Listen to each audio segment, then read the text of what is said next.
최근에 비트코인이 좀 많이 하락해서 많은 사람들이 염려를 하고 계신데, 그런데 사실 비트코인이 6만 불부터 그 10만 불까지 쉬지 않고 달려왔거든요. 조정은 당연히 있어야 되는 좀 건강한 조정이다, 이렇게 보고 있고, 전략자산 비축 가능성은 무조건 된다고 봅니다. 무조건 되는데 좀 중요한 것 같긴 해요. 얼마나 많은 양을 할 것인지.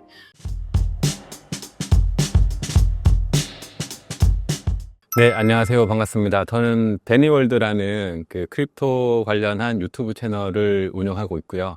그리고 과기부주간에서 블록체인 관련 기술 관련 강의를 하고 있고, 환경닷컴에서 블록체인 관련 칼럼을 연재하고 있습니다. 그리고 얼마 전에 알트코인 레볼루션이라는 책을 집필을 했습니다.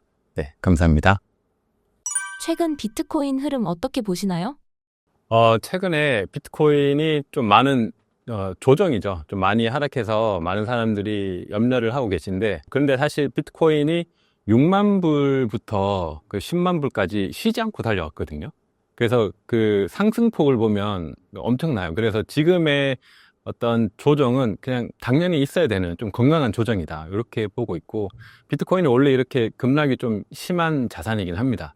근데 그동안 전체적으로 봤을 때 많이 올랐기 때문에 충분히 이제 조정이 있을 수 있고, 근데 이 조정이 뭐 얼마나 더 갈 것이냐, 아니면 뭐 좀 조정 그치고 다시 상승으로 그 돌파할 것인가, 이런 관점이 좀 중요하고, 뭐 지금까지 흐름은 뭐 큰 문제는 없다.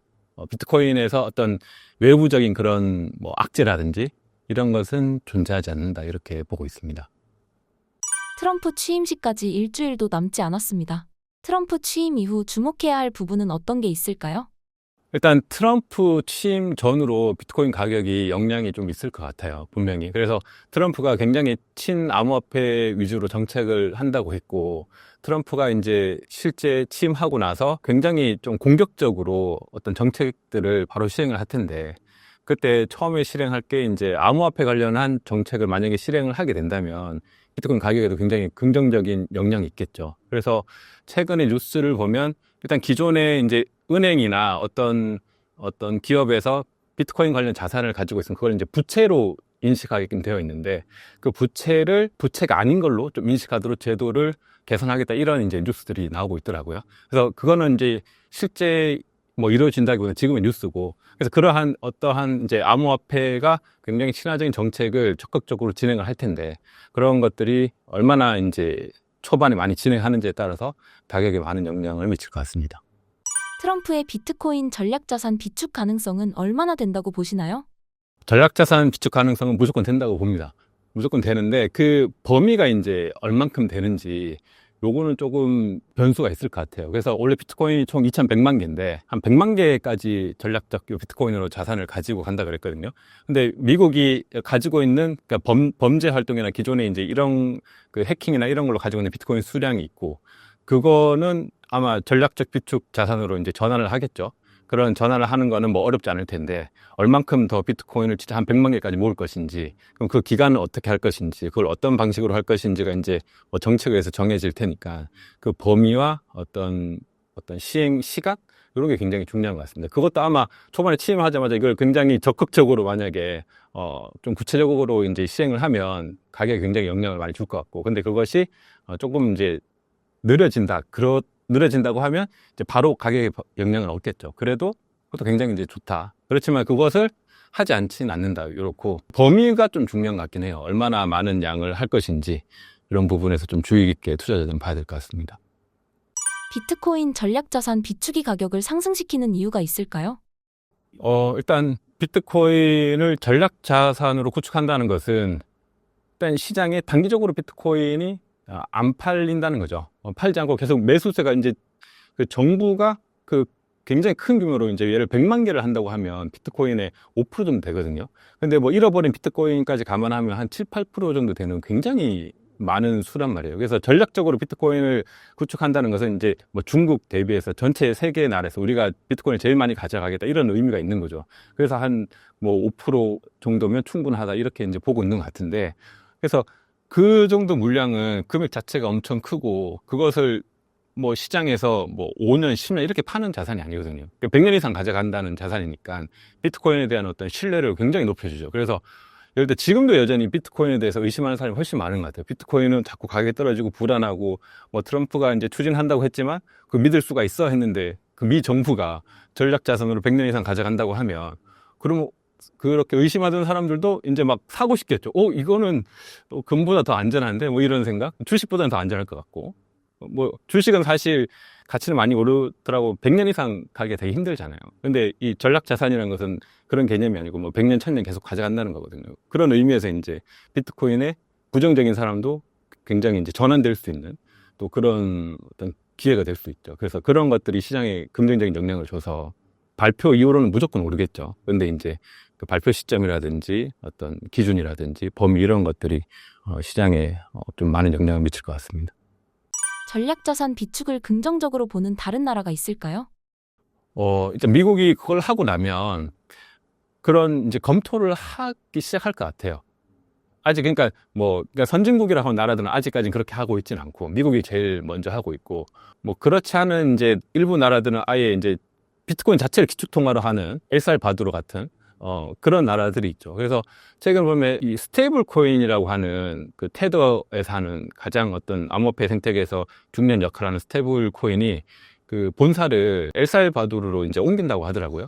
그러니까 이제 굉장히 이제 이 나라 자체가 비트코인을 기축통화로 하니까 여기에 내가 어떤 본사를 가지면 여러 위협으로부터 안전하겠다 이런 생각을 하는 것 같기도 하고 그래서 그런 의미에서 아직까지 이 선진국들은 뭐 전략 자산까지는 하지 않지만 미국이 하고 나면 이제 조금씩 따라 하게 될 것 같습니다. 그러면 이제 압박이 있겠죠. 우리도 해야 되는 거 아니냐. 미국이 가져가는데 일단 중국도 움직일 것 같고 그래서 그렇게 움직이면서 조금씩 나라들이 조금씩 가져가면 결국에 이제 모든 나라들이 그런 전략 자산을 조금씩 가져가게 되면 비트코인에 대한 어떤 수요 이런 것들이 더 많아지고 비트코인 가격이 이제 그때쯤 되면 좀 더 안정화가 되겠죠. 그래서 그렇게 보고 있습니다. 비트코인의 가장 큰 리스크는 뭐라고 생각하시나요? 현 시점에서 리스크는 사실 없는 것 같아요. 제가 보기엔. 이게 투자자들의 어떤 심리 상태? 그러니까 투자자들은 리스크가 있어요. 투자자들은 이게 막 쉼없이 달려서 계속 갈 줄 알고 또 10만 불에서 막 더 많이 산 사람들인데 이를 더 많이 사는데 그게 이제 갑자기 떨어지잖아요. 그러면 굉장히 불안해지거든요. 특히 이제 오를 때는 투자하기 쉽지만 이렇게 그냥 같이 타면 되지만 떨어질 때는 이 급락이 너무 크니까 그리고 많이 투자한 사람은 금액이 막 하루에 뭐 몇천 조금 몇 억씩 그냥 없어지니까 그러니까 굉장히 두렵단 말이죠. 이게 더 떨어질 것 같고 그래서 투자자들의 어떤 심리적인 요인 이런 것들은 시장에서 지금이 좀 리스크인 상황이고 근데 비트코인하고 전반적인 시장 이런 외부 환경 이런 것들은 지금이 제일 좋을 때다. 어떤 외부의 악재라든지 이런 것이 거의 다 해소가 된 것 같고 물론 이제 악재라는 것이 우리가 예상치 못한 악재가 있긴 하죠. 그거는 이제 큰 관점에서 거시적인 경제의 어떤 그 큰 리스크 이런 것들은 뭐 항상 염두에 둬야 되는데 그건 우리가 예측할 수 있는 범위는 아니니까 그거 말고는 그냥 현존하는 그 지금 시점에서 큰 리스크는 없다 이렇게 보고 있습니다. 트럼프가 친암호화폐 기조를 바꿀 가능성은 없다고 보시나요? 그 가능성이 굉장히 적을 것 같아요. 그러니까 예를 들어 트럼프가 뭐 처음에 대통령 당선되기 전에 했던 공약들 있죠. 그 공약들을 다 안 할 수는 있겠죠.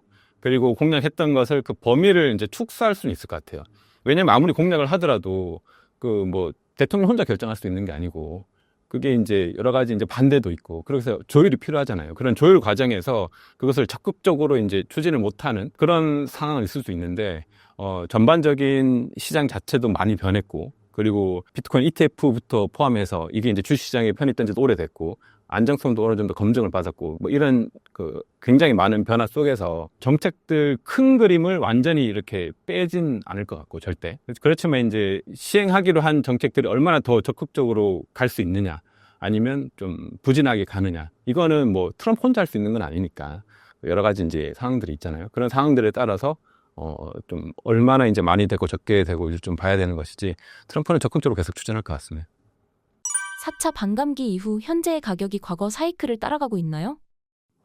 보통 그 반감기 이후에 과거를 보면 한 1년 6개월 지난 시점이 제일 거의 고점이거든요. 그래서 반감기를 생각하면 이제 작년에 4월이 반감기였으니까 올해 한 하반기 이후 한 9월 정도, 한 10월 정도 요때가 비트코인 어떤 최고점을 예상해 볼 수 있는 그런 이제 과거 패턴을 보면 그런데, 그러면 이제 그 중간에 지금 우리가 와 있잖아요. 중간의 가격은, 과거 반감기하고 똑같이 유사한 패턴을 많이 상승했어요. 어떻게 보면 더 상승했을 수도 있는데, 더 상승은 했는데 좀 바뀐 점은 과거에는 비트코인이 비트코인만으로 움직였는데 올해하고 작년부터는 비트코인 ETF로 되면서 주식시장이 편입이 됐단 말이죠. 그래서 그 변수가 좀 들어와서 오히려 반감기에 조금 더 이렇게 더 호재가 작용하는 그래서 그런 좀 트렌드가 바뀌었고 거기다가 이제 트럼프까지 됐으니까 그래서 올해는 과거의 반감기하고 같은 패턴이지만 조금 더 긍정적인 영향이 있을 거다. 근데 원래는 이제 반감기가 지나면서 이제 폭이 줄었어요. 그러니까 뭐 50배 늘었으면 뭐 그 다음에 25배 이렇게 주는데 그러면 올해는 똑같은 패턴이면 그보다 반이 줄어야 되는데 그렇게까지는 아니고 그래도 좀 많이 올라갈 것 같다. 그렇지만 과거처럼 그렇게 드라마틱하진 않을 거고 여전히 아직 그 상승폭은 많이 남아있다 이렇게 보고 있습니다. 대표님이 추천하시는 비트코인 투자 방법은 무엇인가요? 지금 비트코인을 만약에 투자를 한다면 이 개인 두 가지 관점으로 투자를 하면 좋을 것 같아요. 그러니까 비트코인을 내가 장기로 투자하겠다. 그래서 장기라는 관점은 최소한 10년 아니면 20년 이런 관점이 있습니다. 그 관점에서는 언제든지 계속 비트코인을 여윳돈 있을 때마다 사서 계속 모으면 됩니다. 그거는 뭐 지금 가격보다 무조건 오르거든요. 그러니까 근데 그 자금이라고 하는 것은 내가 10년, 20년 동안 안 써도 되는 자금이어야 돼요. 그러니까 중간에 찾으면 안 되는 거죠. 그러니까 여윳돈이 있다면 그 돈은 10년, 20년 계속 그냥 모아도 된다, 비트코인을.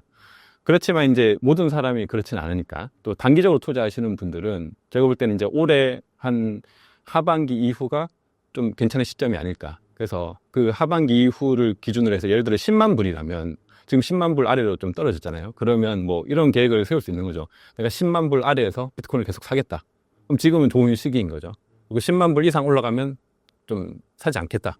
그렇게 해서 10만 불 아래 구간에서 담다가 한 15만 불 되면 내가 좀 엑시트하겠다. 뭐 이런 전략도 괜찮고. 그래서 자신만의 이제 전략으로 이제 여윳돈은 그냥 장기로 쭉 가져가도 되고 짧게 본다면 또 비트코인은 워낙 또 하락폭이 심하니까 그 최고점을 찍고 나서 또 많이 하락할 수 있거든요. 그런 것들을 이제 염두에 두고 투자하면 좋을 것 같습니다. 다른 코인들에 비해 알트코인의 대장인 이더리움은 많이 상승하지 못한 상황입니다. 현재 이더리움 가격이 부진한 이유는 무엇인가요? 많은 사람들이 이더리움이 가격이 많이 상승하지 않았다 이렇게 많이 얘기를 하는데요. 그러니까 이더리움 가격만 딱 보면 다른 알트에 비해서 뭐 크게 상승하지 못했고 비트코인에 비해서 또 상승하지 못했어요. 그러니까 그러면 이더리움을 투자하는 사람은 대부분 비트코인보다 더 높은 수익률을 기대하고 투자를 하는데 왜 이더리움은 수익률이 낮지? 이렇게 보통은 인식하는 것 같아요. 그건 이제 단순히 거래소에서 이더리움을 이제 투자할 때 생기는 현상이고 사실 이더리움이라는 것은 그 이더리움 안에 여러 가지 생태계들이 있거든요. 이더리움 예를 들어 디파이 생태계도 있고 그 안에 뭐 에어드랍도 있고 뭐 이더리움을 가지고 스테이킹도 하고 뭐 이더리움을 가지고 뭐 예금처럼 활용도 하고 대출도 하고 이런 다양한 상품들이 있어요. 그래서 그런 것들을 이제 진짜 찐 이더리움 홀더들은 자기 이제 개인 지갑을 가지고 그렇게 투자를 해요. 그러면 거기서 뭐 에어드랍도 나오고 또 이자도 생기고 그러면 비트코인보다 수익률이 최소 뭐 한 3, 4배 이상 되거든요, 사실. 지금까지 성적이. 그러니까 이거는 거래소에서 내가 이더리움을 딱 투자하는 사람들은 수익률이 낮지만 이더리움을 디파이라든지 이런 거에 이제 굉장히 많이 활용한 사람들은 비트보다 수익률이 훨씬 좋아요. 그러니까 그런 어떤 코인의 어떤 특징이 있다는 거죠. 그래서 그런 특징을 좀 깊이 좀 공부하고 하는 사람들은 수익률이 훨씬 좋습니다. 그래서 그런 것들을 사실 이번에 출간한 이제 알트코인 레볼루션 책에 좀 구체적으로 많이 설명을 해놨어요. 그러니까 초보자분들은 이렇게 얘기하면 어떻게 하는 거지? 개념도 어렵고 뭐 어려워 하시더라고요. 그러니까 뭐 스테이킹은 뭐고 뭐 대출은 뭐고 예금은 뭐고 어떻게 하는 거지? 이런 뭐 것들. 그래서 그런 것들을 좀 이번에 좀 구체적으로 좀 하나하나 좀 설명을 해놨습니다. 그래서 그렇게 좀 보시면 도움이 될 것 같고. 그래서 어쨌거나 이제 이더리움을 그냥 거래소에 투자한 사람은 수익률이 낮았고 그렇지만 이 이더리움 활용해서 디파이라든지 이런 걸 활용한 사람은 비트코인보다 훨씬 수익률이 좋았다 이렇게 좀 볼 수 있을 것 같습니다. 이번 신간 알트코인 레볼루션에서 이더리움으로 수익을 높이는 법을 소개해 주셨습니다. 어떤 내용인가요? 예를 들어 이제 이더리움을 가지고 좀 수익을 높인다고 하면 보통 2024년 작년 같은 경우는 이더리움의 레이어 2라고 나왔어요. 이건 뭐냐면 이더리움에서 너무 많은 이제 사용자들이 몰리니까 이게 사용 한계가 있겠죠. 그래서 이더리움의 좀 확장판, 업그레이드해서 레이어 2라고 층이 이렇게 생겨서 그 위에서 이제 이더리움을 활용할 수 있는, 그래서 수수료도 적고 더 빠르고 그 분산시키는 거죠. 이더리움이 많은 이제 뭐 트래픽이 많이 몰리니까, 트래픽이 좀 몰려서 예를 들어 뭐 수도권으로 치면 서울에 사람들은 많이 몰리니까 배드타운처럼 이렇게 수도권이 있잖아요. 그런 식으로 이제 좀 확장을 한 거예요. 확장을 한 게 이제 레이어 2들인데, 그러니까 원래는 사람들이 서울에서만 다 일해야 되는데, 서울에서만 살아도 되는데 사람이 너무 많이 몰리니까 사실 수도권에 집을 지어서 수도권 집도 같이 좀 오르는 거잖아요. 서울에 살지 않지만. 그런 것처럼 그게 이제 레이어 2라고 인식하면 될 것 같아요. 그래서 그 레이어 2들이 작년에 이제 막 이렇게 생기기 시작했어요. 근데 이 레이어 2라는 게 처음 생기니까 믿을 수가 없죠. 그래서 그러기 위해서 이 레이어 2들이 종류가 굉장히 많거든요. 얘네들이 우리 게 좋아. 우리 게 좋아. 이제 서로 막 자랑을 하겠죠. 그러기 위해서 이제 여기에 이더리움을 예치를 하라고 해요. 너가 가지고 있는 이더리움을 메인넷이 있고 레이어 2가 있는데, 우리 쪽에 예치를 하면 이더리움 옮길 수 있거든요. 옮겨 놓으면 우리가 선물을 줄게. 그게 이제 에어드랍이에요. 그래서 이 레이어 2를 믿어야 되는 거죠. 그래서 이게 괜찮다고 따져보고, 그래서 그렇게 레이어 2에 자기가 가지고 있는 이더리움 자산을 이더리움 두지 않고 레이어 2에 이렇게 넘어서 이제 예치도 하고, 그러면 거기서 이제 이자도 더, 이제 예를 들어 이더리움에서 예금을 하면 뭐 이자가 뭐 5%, 10%인데 여기서는 뭐 20%, 30% 생기기도 하고, 거기에서 레이어 2에서 자기 토큰도 또 만들어요. 그 토큰을 이제 레이어 2에 이제 미리 이렇게 예치한 사람들에게 이제 에어드랍으로 주는 거죠. 그럼 이더리움에 대한 수익 뭐 20%, 30%, 거기에다가 그 레이어 2에 이제 토큰도 받으니까, 이게 이제 이더리움 내가 만약에 한 1,000만 원 넣었는데 이게 1,000만 원 가치가 되기도 하고, 어떤 경우는 뭐 100만 원 되기도 하고, 어떤 경우는 2,000만 원 되기도 하고, 그런 경우들이 많이 생겼거든요. 그러니까 이제 이더리움 1,000만 원 가지고 2,000만 원을 만든 거죠. 그런 것들이 이제 기본적으로 이제 이더리움 생태계라고 하는 거예요. 그래서 그것을 레이어 2에 할 수도 있고, 아니면 그러한 뭐 여러 가지 이제 상품들이 있습니다. 그래서 모든 이제 프로젝트들이 이더리움 위해서 그 자기의 새로운 서비스를 출연하고, 거기에 대해서 어떤 사용자들을 모집을 해야 되는 거죠. 그래서 쉽게 생각하면 뭐 금융권으로 좀 이해해도 될 것 같아요. 1금융권이 있고 2, 3금융권이 있잖아요. 1금융권은 이자가 좀 낮지만 좀 안전하고, 2, 3금융권으로 가면 조금 리스크는 있지만 이자가 더 높아지잖아요. 그래서 그런 개념으로 이제, 왜냐하면 여기는 더 사용자들 묻고 예금을 많이 예치를 해야 되니까, 그래야 자기네들도 이제 1금융권으로 갈 수 있는 거잖아요. 그런 어떤 생태계가 이제 이런 생태계 지금 계속 있다. 그래서 이런 생태계가 앞으로 당분간 계속 지속될 거다. 그래서 이런 것에 약간의 리스크를 감안하고 이렇게 투자를 하면 이더리움을 이제 활용할 수 있는 범위가 굉장히 많죠. 그래서 실제 이더리움을 투자하는 진짜 이더리움 홀더들은 이더리움을 그냥 지갑에 가만 놔두지 않고 여기저기 막 다 이렇게 분산해서 그렇게 이제 투자를 하는 거예요. 그러니까 이더가 가만히 있지 않고, 놀지 않고 자산이 뭔가 활동을 하는 거죠. 물론 이제 리스크는 있긴 합니다. 그래서 이제 공부를 해서 그 프로젝트를 이제 잘 살펴봐야 되는 거죠. 이게 좋은 건지 안 좋은 건지 좀 판단할 수 있고 하는 투자자들은 그렇게 이제 하면서 이제 더 높은 수익을 내는 거죠. 이번 신간 알트코인 레볼루션에서 이더리움 투자에 활용할 수 있는 지표를 소개해 주셨습니다. 해당 내용을 여기서 소개해 주신다면요? 조금 전에 이제 이더리움을 가지고 뭐 레이어 2 같은 데서 어떤 생태계를 선택하고 이렇게 활용할 수 있다고 했는데, 크게 우리가 이제 그러면 어떤 레이어 2가 좋냐, 어떤 뭐 디파이 서비스라고 하거든요. 이제 이더리움을 활용한 이제 금융 서비스, 예금이라든지 대출을 하는, 그럼 어떤 디파이 서비스가 좋냐라고 이제 두 가지 질문을 할 수 있는데, 첫 번째 이제 같은 경우는 이제 L2bit이라는 사이트가 있습니다. 책에도 잘 소개되어 있는데, 그 L2bit 사이트를 들어가면 레이어 2들이 종류별로 쫙 나와 있어요. 그래서 종류로 나와 있고, 이 레이어 2가 리스크가 얼만큼 있는지, 그리고 이 레이어 2에 지금 자금이 얼만큼 있는지, 자금이 많이 몰릴수록 좀 더 안정적이겠죠. 그리고 이 레이어 2가 어떻게 탄생했는지, 얼마나 지속되고 있는지, 얼마나 변화가 있는지, 그리고 어떤 기술을 사용했는지, 그리고 지금 레이어 2들이 다 완성 단계가 아니고 지금 발전하고 있거든요. 그래서 지금 몇 단계까지 와 있는지, 이런 것들을 굉장히 정확하게 잘 분석하고 있어요. 그래서 아무래도 이제 초기 투자자들은 그 좀 상위에 있는 것들 위주로 좀 투자를 하면 되겠죠. 그거 하고, 또 하나는 이제 디파이 라마라는 사이트가 있습니다. 그 책에도 설명되어 있는데, 디파이 라마 사이트를 들어가면 디파이들, 그러니까 이더리움에서 활용할 수 있는 금융 서비스죠. 그래서 예금도 할 수 있고 대출도 할 수 있고 하는 건데, 그러니까 이더리움을 가만히 가지고 있지 않고 거기 예치를 하면 어떤 이자를 줘요. 3%, 4%. 그리고 내가 이더리움을 10개를 맡기면 그걸 가지고 대출을 할 수 있습니다. 10개를 맡겨놓고 그 스테이블 코인을 대출해가지고 그걸 또 거래소에서 이렇게 또 활용할 수 있어요. 그래서 어떤 진짜, 저는 그렇게는 못하는데 진짜 이더리움 찐 투자 이런 사람도 있었어요. 내가 이더리움을 거기에 한 50억 정도 박아놓고 그 다음에 한 20억을 대출해가지고 아파트를 사더라고요. 굉장히 리스크가 있는 거죠. 예, 그래도 나는 이제, 그러니까 그런 것도 가능하거든요. 근데 그건 이제 대단한 분들이 하는 거고, 보통 사람은 그렇게까지 하긴 좀 리스크가 있죠. 그렇게 이제 실제 대출 서비스가 이제 구현이 되니까, 담보를 가지고. 그런 것들을 활용해서 이제 여러 가지 이제 전통 금융보다는 좀 리스크가 있지만 수익률도 좋고 활용할 수 있는 범위가 굉장히 많은 거죠. 그래서 그런 이제 디파이들이 굉장히 많은데, 그게 디파이 라마에서, 그래서 거기도 순위가 쭉 나와요. 상위부터 여기 이제 얼마나 많은 예금이 몰려 있고, 그 순위들이 있고, 어떤지 지금까지 얼마나 발전해 왔는지. 그래서 그 밑에 있는 것들은 좀 리스크가 있는데, 그 상위에 있는 디파이들은 좀 활용해 봐도 괜찮죠. 그래서 그렇게 두 가지를 활용하면 좋을 것 같습니다. 이더리움 관련 호재와 악재는 어떤 게 있을까요? 이더리움의 호재는 사실 최근까지 이더리움 시장에서 좀 많은 안 좋은 이야기를 많이 들은 것 같아요. 그건 이제 가격 때문인 것 같아요. 이더리움, 솔라나나 이런 애들 다 잘 오르는데 이더리움은 왜 안 오르냐. 그래서 그런 이야기가 많은데 저는 그게 오히려 호재라고 생각합니다. 그래서 이더리움이 사실 굉장히 가치가 있거든요. 그래서 가치가 있고 굉장히 오래 갈 수 있고, 예를 들어 저한테 얘기한다면 끝까지 살아남을 코인이 뭐냐 이렇게 물어봤을 때, 끝까지라고 하면 20년 뒤에도 살아남을 코인이 뭐가 있을까라고 물어보면 저는 비트코인하고 이더리움 이거 두 개는 살아있다 이렇게 보거든요.